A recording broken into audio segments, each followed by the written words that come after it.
Hello et bienvenue dans Mode d'emploi, le podcast incontournable des marques engagées. Je suis Audrey, styliste, consultante et hackeuse au service des entrepreneurs mode et lifestyle.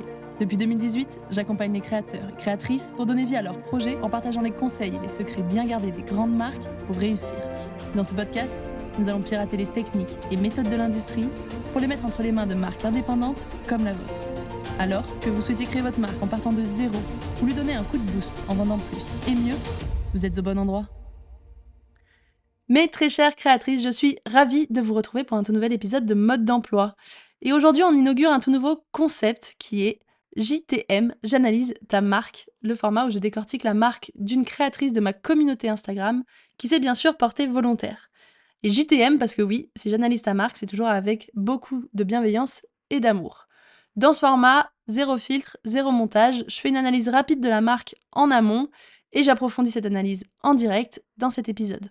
Mes réactions sont donc brutes, spontanées et honnêtes. L'idée, c'est d'apporter un regard extérieur ultra transparent et des pistes concrètes pour faire évoluer la marque. Ces épisodes, courts toujours, viendront en alternance avec les épisodes de la notice, que vous connaissez peut-être déjà, qui sortent tous les jeudis. On est donc toujours sur un épisode court, concret, sans montage, et on est quand même sur des épisodes qui sont différents des épisodes études de cas où j'analyse des grandes marques plus en profondeur. Là, on va aller plus à l'essentiel et plus dans du concret. C'est parti, donc aujourd'hui, je passe au crible la marque Tsipie. Tsipie Parisian Loungewear. Alors Tsipie, ça s'écrit T-S-I-P-I-E. C'est une marque qui vend des produits type ensemble homeware et des accessoires, je dirais, d'intérieur, bandeaux de soins, serviettes, pochettes, turbans pour cheveux, etc. Les produits sont en fabrication française et ils sont faits dans une matière qui est une éponge en fibre de bambou. Voilà pour une présentation courte de la marque, je ne vais pas rentrer plus dans le détail que ça. On va passer directement aux analyses que j'ai séparées en 4 points. Analyse du branding, analyse de la communication, de la collection et du site internet. On commence donc avec l'analyse du branding. Alors, petit rappel d'ailleurs, le branding, c'est l'identité visuelle et textuelle d'une marque, c'est-à-dire c'est son ADN, son univers, c'est la manière dont se matérialise l'identité d'une marque en images et en mots. Donc pour ce qui est de Tsipie, c'est une marque qui a une image assez cohérente, un branding assez cohérent, assez professionnel aussi je dirais, et que je trouve plutôt moderne. On est sur des coloris assez doux avec du vert amande, du vieux rose, etc. Et un logo pour le coup qui est noir, qui est assez bold, un peu plus bold. Bold c'est l'épaisseur quoi, il a un côté plus marqué que en contraste pour le coup avec les coloris plus doux qui sont utilisés par la marque dans sa collection. Alors peut-être que c'est juste la collection actuelle et que les prochaines seront différentes, mais c'est vrai qu'il y a un léger contraste entre un logo plutôt bold et une marque à l'image très douce, très féminine, etc. Mais l'un comme l'autre n'est pas incompatible, ok? Sachant que le côté un peu bold sur un logo, moi je trouve que c'est tendance, j'aime bien ça en ce moment, donc je trouve que c'est une bonne direction à prendre. Je pense ensuite que le branding pourrait être plus complet et plus approfondi. C'est-à-dire, par exemple, avoir un ton de marque un peu plus marqué. Donc, sur le site, il y a quelques textes, on voit quand même que la marque utilise des mots qui parlent de douceur, de féminité, etc., avec des mots qui évoquent les routines bien-être, le self-care et tout ça. Mais je pense que, par exemple, sur les autres canaux comme Instagram, le ton de marque pourrait être plus marqué, c'est-à-dire vraiment avoir une identité plus forte. C'est quand j'analyse moi cette marque-là, j'ai du mal à sortir assez de mots pour définir le ton de marque. C'est-à-dire qu'il manque ce petit truc, disons le petit caractère, le trait de caractère qui va faire que on mémorise la marque et qu'on la reconnaît assez rapidement. Et surtout que on se dit toujours, tiens, c'est marrant, cette marque utilise toujours ce genre de ton, ce genre de mots, ce genre d'expression, etc. Voilà. Il me manque, je pense, une petite pointe de caractère et de piquant là-dedans. Même si on est sur une marque qui prône justement ce côté douceur, prendre soin de soi, etc., il n'empêche qu'on peut avoir un ton qui va avoir un twist, quoi, un espèce de petit truc en plus. Pareil, ça pourrait être dans les images aussi. Alors, sur Instagram ou sur le site et tout ça, je pense qu'il pourrait avoir des images, dans un style un peu plus particulier, enfin ou dans avoir sa touche à soi, des images récurrentes dans un style particulier. Par exemple, donc sur Instagram, dans le contenu, ça peut être, des choses qui reviennent, de la texture d'éponge, de bambou ou un style en tout cas qui revient. Hem, pour ça, moi, je te conseille de t'inspirer, par exemple, de la cosmétique, pour le coup, parce que ton domaine, il pourrait, correspondre à tout l'univers de la cosmétique et dans la cosmétique, ça se fait bien, les marques tendances dans la cosmétique ont ce côté-là avec des concepts et des images, des styles récurrents et un ton de marque aussi un peu plus marqué qui va permettre, de se différencier. Par exemple, tu pourrais avoir aussi un sujet sur ta création de contenu Instagram ou sur le blog ou ailleurs, mais je vais principalement parler d'Instagram et du site. Un sujet récurrent, donc c'est-à-dire, étoffer la ligne éditoriale de ta marque autour du bien-être, du soin, du me time. Voilà, essayer de vraiment installer cet univers du bien-être dans ta marque. Alors c'est un peu le cas, mais je pense que tu pourrais aller encore plus loin avec, un sujet vraiment qui revient tout le temps, enfin, ce sujet-là qui revient souvent et avoir une ligne éditoriale qui est plus étoffée. La ligne éditoriale, les sujets que tu abordes, le ton de marque, les images, c'est ce qui permet en fait de donner plus de consistance à ton branding et de lui donner plus de profondeur. Donc voilà ce que je te recommande pour l'analyse du branding. Mais de manière générale, moi, je valide l'image de Tsipi que je trouve moderne, que je trouve professionnelle et assez sympa. On passe ensuite à l'analyse de la communication. Donc je vais commencer par Instagram. Je suis en même temps, quand je fais cette analyse, bien sûr, sur l'Instagram de la marque. Alors, je pense qu'il y aurait peut-être la bio à revoir. Donc la bio, c'est ce qui se situe, tout en haut du compte Instagram, c'est la sorte de description. Là, elle est en anglais. C'est marqué French loungewear made in Paris, certified Oecotex bamboo, worldwide shipping avec le lien. Je pense qu'elle serait à revoir. Alors, que ce soit en anglais ou en français, à la limite, peu importe. Même si j'imagine que si c'est en anglais, c'est parce que tu vas privilégier peut-être la vente à l'export, quoi. Mais à réfléchir, ça en fonction de ta cible. Et tes clientes actuelles, est-ce que tes clientes sont plutôt françaises? Est-ce qu'elles sont plutôt à l'international? Mais il faut que ta bio, elle soit impactante dès le début, qu'elle parle à ta cliente cible. Donc, si elle est en anglais, c'est que ta cliente cible n'est pas francophone, ou en tout cas que sa langue principale n'est pas le français. Et si ta cible est plutôt française, alors je te conseille de passer en français. Euh, mais il n'y a pas que ça, il n'y a pas que la langue qui est utilisée. Je trouve que la bio est pas assez orientée bénéfice cliente, ou en tout cas pas assez orientée bénéfice tout court, on va dire. C'est-à-dire que pour moi, tu devrais avoir plus qu'un slogan style French loungewear, mais avoir vraiment un truc, j'en sais rien, Tipeee, euh, les produits incontournables du self-care ou du me-time, des choses comme ça, et le me-time devient plus confortable. Enfin, vraiment avoir une idée de ce que tu procures, ce que tu permets, ce que tu vends, au-delà de produits certifiés Oecotex en bambou, par exemple. Ça, le côté, bon, Made in Paris, c'est sympa. La certification Oecotex bambou, je suis pas sûre qu'elle soit utile dans la bio. Enfin, vraiment, sachant que la bio faut bien le dire, elle a un nombre de caractères assez défini, qui est assez court. Donc, il faut vraiment l'optimiser pour qu'on sache précisément ce que tu vends quand on arrive sur ta page Instagram et que surtout, ça nous parle, quoi. On se dise, ok, ça me donne envie de m'abonner. Voilà pour la bio Insta. Sinon, le reste de l'Insta, il est plutôt joli. Le feed est assez joli. Il y a du contenu qui est publié régulièrement. Ça, c'est bien parce que je sais que c'est difficile. Je suis bien placée pour le dire. Donc, la régularité et le fait que ton feed soit joli, moi, je trouve ça bien. On pourrait reparler d'ailleurs du fait que il y a pas mal de personnes qui vont dire qu'un feed, un joli feed, c'est pas utile et que c'est pas ce qui compte. Alors, c'est vrai qu'il y a plein d'autres facteurs qui comptent sur Instagram, mais quand même pour une marque qui vend des produits, donc qui vend quand même quelque chose qui est censé plaire, faire rêver, etc. Pour moi, c'est important d'avoir un joli feed Insta. C'est important que l'image de marque soit belle et qu'on la perçoive même dans le feed Instagram. Le contenu est régulier, très bien. Peut-être que le contenu, là aussi, manque un peu de profondeur. Alors attention, hein, c'est pas là, ça a l'air d'être une énorme critique comme ça. Enfin, c'est hyper négatif quand je le dis, mais pas du tout. Mais pareil, comme pour le branding, je pense que tu pourrais ajouter encore plus de personnalité dans ton contenu. Alors, j'ai l'impression que sur les derniers contenus que tu as publiés, c'est ce que tu fais, puisque il y a des vidéos assez tendances, des choses qu'on voit bien sur les réseaux, qui sont des vidéos très appropriées pour les réseaux, avec ce qu'on appelle du contenu créé par le fondateur du FGC, je crois. Donc ça, c'est pas mal, mais je pense qu'on pourrait aller encore plus loin, peut-être plus de backstage, des sujets qui sont un peu plus forts aussi, qui pourraient être plus, qui interpellent ou en tout cas qui marquent un peu plus. Et des posts fixes, donc tu as des reels qui sont pas mal, je trouve, les derniers reels en tout cas, j'aime bien. Et les posts fixes, pour le coup, sont plus légers.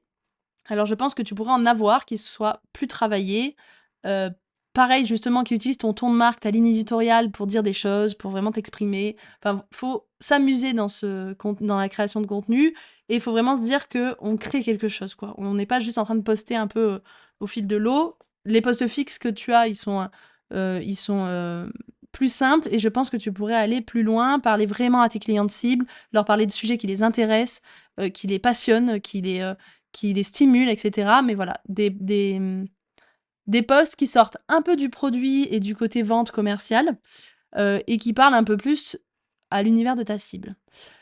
Ça justement, donc en retravaillant le branding, le ton de marque, et la ligne éditoriale, bah, ça te donnera probablement encore plus d'idées, mais essaye de te mettre vraiment à la place de ta cible. Qu'est-ce qu'elle aime? Qu'est-ce qu'elle a envie de voir? Et cetera et de mélanger tout ça avec du contenu un peu plus, vente, un peu plus commercial, un peu produit et un peu plus lifestyle, quoi. Pour te suivre depuis un petit moment maintenant, je pense aussi que ça peut manquer de stories. Les stories, c'est très, très, très important pour créer du lien, pour vendre aussi et pour vraiment affirmer sa personnalité de marque et peut-être que ça manque un peu de story, de manière générale. Là, à l'heure où j'enregistre l'épisode, il y a il y a une story où tu partages un reels, donc voilà, c'est pas non plus une story qui va, engager, plus que ça. Donc moi, je te conseille de plus te montrer, de plus parler, de plus utiliser ce canal de communication comme un vrai canal, où tu t'exprimes, quoi. On est plus au-delà de la communication, on est sur s'exprimer. Donc je te conseille de creuser ça. Mais sinon, je valide fort là aussi, le joli feed, moi j'aime bien. Ensuite, un autre canal de communication, il y a le blog et donc le SEO, donc le référencement naturel de ton site est bien travaillé.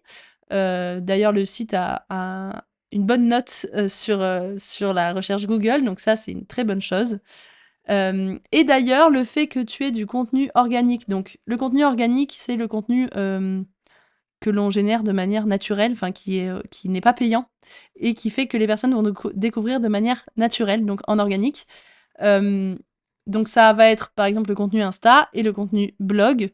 Le fait que tu aies du contenu organique régulier sur Instagram ou sur ton blog, ça va te permettre aussi de passer à de la pub si tu as besoin, et que ça soit plus performant. C'est-à-dire que quand on veut faire de la pub payante, pour le coup, c'est bien d'avoir de l'organique avant parce qu'en fait, ça nourrit disons que l'algorithme, de la pub de Meta, par exemple, est déjà nourri, par des infos, par ton contenu, gratuit, organique et du coup, la pub sera plus efficace. Donc voilà, pourquoi pas à un moment donné se dire: «Allez, on passe sur un peu de pub pour essayer de d'augmenter, ta visibilité et ta notoriété». Ça peut être le cas parce que tu crées déjà du contenu, naturel. Bien sûr, par contre, attention, à se former à ça, faut pas faire n'importe quoi, sinon on peut juste perdre de l'argent, quoi. Et ensuite, sur la partie communication, je voulais aussi parler du shooting. Je trouve que les images sont assez pro pour le coup, que, le style est sympa. Il y a un peu de grain dans l'image qui donne un côté, très sympa au visuel. On voit que c'est quand même réfléchi, qu'il y a les bonnes images aussi, c'est-à-dire qu'on a, des images très lifestyle, on a des images, avec le produit en utilisation. Tu as fait des vidéos aussi, donc voilà, en termes de contenu visuel, c'est pas mal. Enfin, c'est même très bien d'ailleurs et je me demande juste si, la modèle photo que tu as choisi est pas, un tout petit peu jeune par rapport à ta cible et du coup il se pourrait qu'il y ait un décalage quand, ta cible, arrive sur ton site et qu'elle se reconnaisse pas tout à fait dans la modèle. Donc à voir ça, si c'est cohérent avec ta cible ou pas, mais c'est un petit point que je soulève. Peut-être qu'il manque aussi, quelques images qui sont un peu plus enfin, qui changent de ce shooting photo là, qui se situe dans un appartement un peu parisien et cetera. C'est très bien, ça a l'air de coller avec, ton positionnement. Mais je pense que tu pourrais avoir des images de ton produit qui sortent de ce shooting-là. Alors là, ça paraît hyper bizarre parce que je dis que c'est important d'avoir de la cohérence, que je trouve ça bien que ton feed soit cohérent. Mais de temps en temps, il faut des choses un peu plus, qui changent quoi, qui soient moins lisses. Et par exemple, des fois, tu as des images, avec, un maître de couture, des fois, tu as des images de l'emballage, des choses comme ça. Ça, c'est pas mal et je pense que ça peut aussi, convenir. Tu as des images, portées peut-être par des clientes aussi. Ça, c'est toujours, pertinent pour montrer enfin, pour être un peu moins lisse dans ta manière de communiquer visuellement. Voilà pour ça et on y reviendra sur le site internet aussi, sur cette histoire d'image. Voilà pour l'analyse de la communication. On va passer à l'analyse de la collection. Le style, les matières, les prix, la cohérence, et cetera.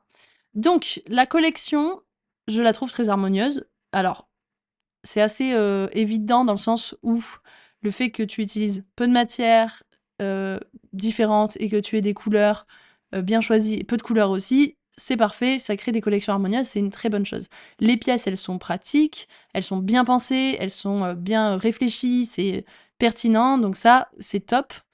Hem et d'ailleurs, tu as des produits certains produits, je pense, tu pourrais mettre encore plus en avant les avantages, les bénéfices, le côté, justement bien pensé. Tu pourrais le mettre encore plus en avant, dans ta communication ou sur ton site internet. Par exemple, le bandeau de soins, typiquement qui est un produit, assez recherché et qui a un vrai côté, pratique, au-delà, par exemple enfin, par rapport à un ensemble, loungewear, un bandeau de soins, il y a un côté utile. Ça, c'est important du coup de vraiment le mettre en avant, d'en parler, de montrer à quel besoin il répond, à quelle problématique il répond, qu'est-ce qu'il solutionne, qu'est-ce qu'il crée comme, comme bénéfice derrière. Par exemple, oui voilà, vraiment se dire que Tipeee, ça devient une marque pour des me time confortables, pour du self-care, pratique ou, confortable et cetera. Enfin voilà, essayer d'avoir vraiment une promesse qui est un peu plus mise en avant. Parce que tu as des produits qui ont des promesses, enfin qui ont des vraies promesses quoi, qui ont un côté, pratique, donc autant le mettre un peu plus en avant et sortir un peu du côté très lifestyle, très, très, ouais, très lifestyle, je trouve pas d'autres mots, mais, sortir du côté très lifestyle pour aller aussi dans un côté un peu pratique, utile, et du coup qui est un peu plus commercial. Pour, voilà, la collection, là, on c'est une partie vente, mais ça vraiment, ça touche, le type de produit parce qu'on peut pas faire ça avec tous les types de produits. Mais toi, tu peux avoir vraiment ce positionnement un peu plus, vente et bénéfice client. Ensuite, les coloris et les matières, bon, bah, pour le coup, pareil, elles sont bien pensées, elles sont bien utilisées, c'est équilibré en couleurs. La matière que tu utilises, elle a des vrais avantages, là aussi, donc que tu mets un peu en avant sur ton site, mais peut-être de manière un peu trop, pointue ou technique. C'est-à-dire que pour une cliente, par exemple, la certification Ecotex, des fois, ça veut pas dire grand-chose. Par contre, dire effectivement que la matière est douce, qu'elle sèche vite, qu'elle, ne bouloche pas, qu'elle va vraiment, absorber, l'humidité, sans assécher la peau ou le cheveu et cetera. Donc voilà, essayer d'avoir un côté plus bénéfice client. Donc là, je dis un peu tout et n'importe quoi, mais tu as compris l'idée. Heu, c'est important de se mettre à la place de ta cliente et de pas avoir le syndrome ce qu'on appelle le syndrome de l'expert, c'est-à-dire, de mettre en avant des bénéfices qui, en fait, sont surtout des points d'expertise et de technique pour toi, que tu connais bien. Pour toi, le Ecotex, c'est très bien, bah, c'est pour toi parce que tu connais le textile, mais pour une cliente qui n'y connaît rien, il faut se mettre à sa place et vraiment mettre en avant les bénéfices qui sont des bénéfices pour elle. Les prix, de ta collection, ce sont des prix déjà ronds, ça c'est une bonne chose, on évite, les virgules, ils sont cohérents entre eux, ils sont pertinents. Alors les prix sont un peu plus élevés que le marché, enfin que ceux du marché, sur certains produits. Bah, justement je pense parce qu'il y a le côté made in France et mais voilà, sur les bandeaux de soins, effectivement quand on va, taper bandeaux de soins sur internet, le niveau de prix est un peu plus bas que le tien. Donc ça, c'est pas très grave en soi, mais il faut réussir à le, à le faire passer au second plan, disons, que le prix ne soit plus, le 1er, critère de sélection, pour tes clientes. Aussi pour pallier à ça, je pense que tu pourrais proposer des lots, ce qu'on appelle des bundles. Voilà, essayer d'avoir, un lot par exemple, j'en sais rien, un pack, trousse plus bandeau de soins ou la trousse et le turban pour cheveux. Enfin vraiment avoir un pack, le pack, me time, heu, le starter pack me time par exemple, avec donc un discount, une réduction, si on achète un pack. À l'image un peu des marques qui par exemple de culottes menstruelles dans la marque, Rudie, UDIE qui fait ça. Tu peux aller voir sur leur site, sur leur, fiche produit, où tu achètes en pack et ça, c'est pas mal. Dans la cosmétique, ça se fait aussi un peu donc voilà, moi je pense que ça pourrait être pertinent pour déjà, bon, augmenter ton panier moyen et en plus, faire oublier un peu ce prix parce que, bah, forcément une réduction, même une petite réduction sur un pack, ça permet de faire oublier le prix. Ça, C tu peux faire ça si tu pratiques ce qu'on appelle de la marge compensée, donc c'est-à-dire que, par exemple, sur ta trousse, tu vas faire plus de marge et sur le bandeau de soins, un peu moins. Mais vu que tu les vends en pack, tu augmentes ton panier moyen, tu augmentes ton chiffre d'affaires aussi. Donc ça reste rentable pour toi, bien sûr. Pareil sur les ensembles que tu proposes, haut et bas, donc ils peuvent être achetés séparément sur le site, et ils peuvent être achetés il y a une fiche produit qui est, ensemble quoi, qui est le haut et le bas ensemble. Et le prix reste le même que si on achetait, séparé, donc ça, c'est dommage parce que du coup, on voit pas d'avantage à acheter l'ensemble et en plus, tu as une fiche produit qui est spéciale pour ça. Je pense qu'il faudrait qu'elle ait un truc, un petit bandeau qui dit qu'il y a un 10 de réduction, sur le pack ensemble. Voilà pour la collection, qui est bien, qui est pertinente, qui est bien pensée aussi. Juste des petits ajustements peut-être de prix ou d'offres à faire. Et enfin, on va passer à l'analyse du site internet. Donc, il faut savoir que la marque Tsipi vend en ligne, en direct, sur sa propre boutique et a aussi quelques boutiques, revendeurs, dont une qui est mentionnée sur le site. Mais je pense que tu en as plus, je crois que tu en as plus qu'une. Mais on va analyser un des canaux principaux de vente qui est donc, le site internet. Alors la homepage de ton site, de ta boutique, elle est très bien. Le site, il est hyper fluide, il est rapide, il est clair. La version mobile, elle est très bien. Franchement, je le trouve top. Il fait vraiment très, très pro. Enfin, tu rien à envier à des grosses marques qui ont des sites, développés par 12 personnes. Là, vraiment, ton site est bien fluide, rapide et facile d'utilisation. Pour la partie boutique en ligne, je pense que le menu de la boutique en ligne pourrait être à retravailler. Par exemple, quand on clique, donc il y a un menu, en haut, e-shop, collection ou marque et quand on va sur e-shop, il y a des catégories, donc il y a 3 grandes catégories, les ensembles, accessoires et lingerie de bain et sous accessoires, on a, turban, bandeau de soins, trousse, chouchou et cetera qui donnent envie d'aller cliquer et par contre, par exemple, sur les ensembles ou sur linge de bain, ça donne moins envie de cliquer parce qu'en fait, on voit pas vraiment ce qu'il y a en dessous. Genre, les ensembles, OK, sur la home page, je vois ce que tu veux dire quand tu parles d'ensemble, je crois. Mais du coup, je suis obligée d'aller cliquer si je veux vraiment être certaine.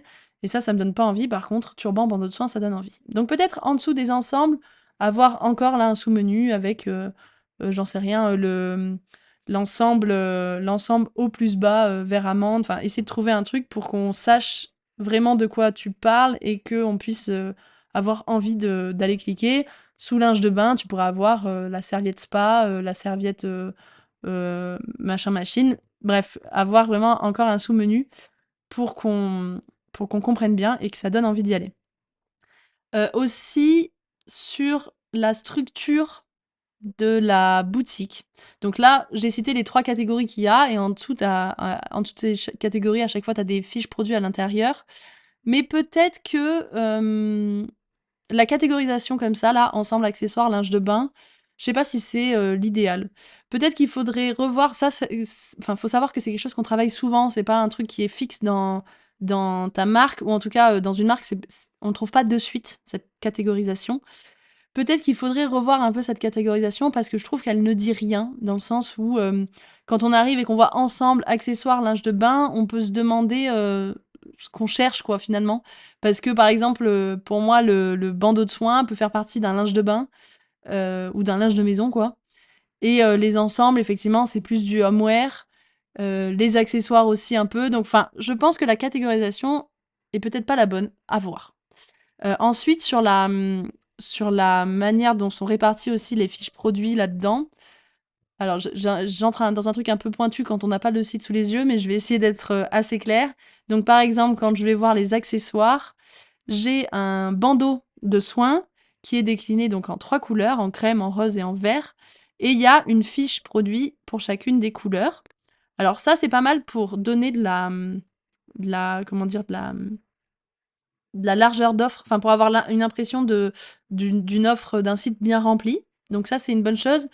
Mais pareil, peut-être que faudrait faire attention à ça parce que quand je clique sur bandeau de soins crème ou sur bandeau de soins rose, pardon, j'ai un accent, le contenu écrit est le même, la description est la même, mis à part la couleur qui change. Et ça pose un problème pour le référencement, ça fait ce qu'on appelle du duplicate content et c'est pas une bonne chose. Donc, peut-être que la structure de ta boutique en ligne est à revoir, est à réfléchir. Je t'invite à te poser, à brainstormer, à prendre un papier avec des post-it et à voir quelle structure tu pourrais donner à ton site internet pour que ça soit d'un point de vue client plus logique et d'un point de vue SEO moins pénalisant. Voilà, pour ça, je crois que j'ai dit ce que j'avais à dire sur la boutique en ligne. On va passer à la fiche produit en elle-même, justement. Donc, je vais analyser une fiche produit unique. Bien sûr qu'elles sont toutes différentes et tout ça, mais je ne peux pas toutes les analyser. Donc, on va prendre le turban pour cheveux coloris crème. Donc, le turban pour cheveux, c'est une sorte de petite serviette, enfin une capuche serviette, on va dire, qui s'accroche derrière, qui se noue et qui s'accroche derrière et qui permet de sécher les cheveux et puis de faire ses soins sans avoir l'énorme serviette pardon, qui glisse sans cesse, comme tu le dis très bien dans ta description. Donc c'est un produit qui est assez pratique d'ailleurs, qui est assez utile, que je trouve bien. Et dans les images et dans la description, peut-être que tu pourrais mettre un peu plus en avant justement ces bénéfices, un peu plus en avant ce côté pratique et utile. Alors, dans les images, je vais te donner un exemple. Tu peux aller regarder la marque, par exemple, Aloe, A-L-O-E. Alors, c'est pas une marque textile, mais c'est pas grave. Ça va te montrer un exemple. Sur les images des fiches produits, tu verras qu'il y a des visuels qui sont faits pour mettre en avant certains bénéfices. Et je pense que toi, ça pourrait être pertinent sur certains de tes produits, comme je disais, de mettre en avant un bénéfice. Là, les images que tu as, c'est des images très lifestyle et un peu produit, donc c'est bien, mais tu pourrais aller plus dans le bénéfice, dans avoir un avis client, avoir voilà, quelque chose des visuels un peu plus travaillés pour qu'ils soient commercialement convaincants. Dans la description, pareil, peut-être que tu peux mettre des choses en gras, peut-être que tu peux utiliser un bullet point, enfin des bullet points pour mettre des choses en avant, peut-être des emojis aussi. Tu peux aller regarder aussi en textile justement la marque Emily's Pillow qui fait des thés d'oreiller en soie et des charlottes en soie, là, les choses comme ça là, pour dormir. Et pareil, ça peut être intéressant pour toi, elle fait des bundles, elle met en avant vraiment les bénéfices avec elle les met en avant visuellement aussi. Et ça, c'est important de les mettre en avant visuellement parce qu'il faut que tu te dises que les gens passent vite sur la fiche produit et il y a des choses qui doivent ressortir. Donc, hiérarchise plus les infos, que ça soit dans les images, que ça soit dans la description. Je vois aussi que tu as des vidéos. Donc ça, c'est une bonne chose, mais il y a un mais, elle se déclenche pas toute seule. C'est-à-dire qu'on est obligé d'aller cliquer sur le bouton de lecture et alors encore plus sur le téléphone, sur la version mobile de la fiche produit. On n'a même pas l'aperçu, c'est-à-dire que ça fait un truc blanc avec un bouton de lecture. Alors, en tout cas, sur mon téléphone, hein. Peut-être que c'est pas le cas sur les autres. Mais du coup, ça, c'est dommage. C'est important sur ton site, de manière générale, que les vidéos que tu mettes se déclenchent toutes seules. C'est-à-dire que dès qu'on passe dessus, hop, la vidéo se déclenche. Essaye de trouver le moyen de faire ça. Surtout ton site internet, ce sera une bonne chose. Ensuite, pour la fiche produit, alors là, je vais parler de l'analyse un peu sur mobile parce que la plupart des achats sont faits quand même sur mobile. Il y a beaucoup de sliders. Alors les sliders, c'est, vous savez, comme un carrousel là sur Instagram où on va défiler.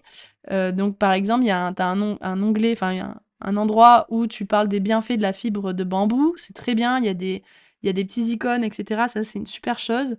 Par contre, sur le mobile, il faut slider et faut savoir que pareil, ça, les gens vont pas forcément le faire. Donc c'est dommage. Essaye de trouver une mise en page qui diminue le nombre de sliders et qui vraiment a juste où on voit directement les 4 pictos avec les 4 avantages et qu'on puisse rapidement voir ses avantages produits, ses avantages matières, etc.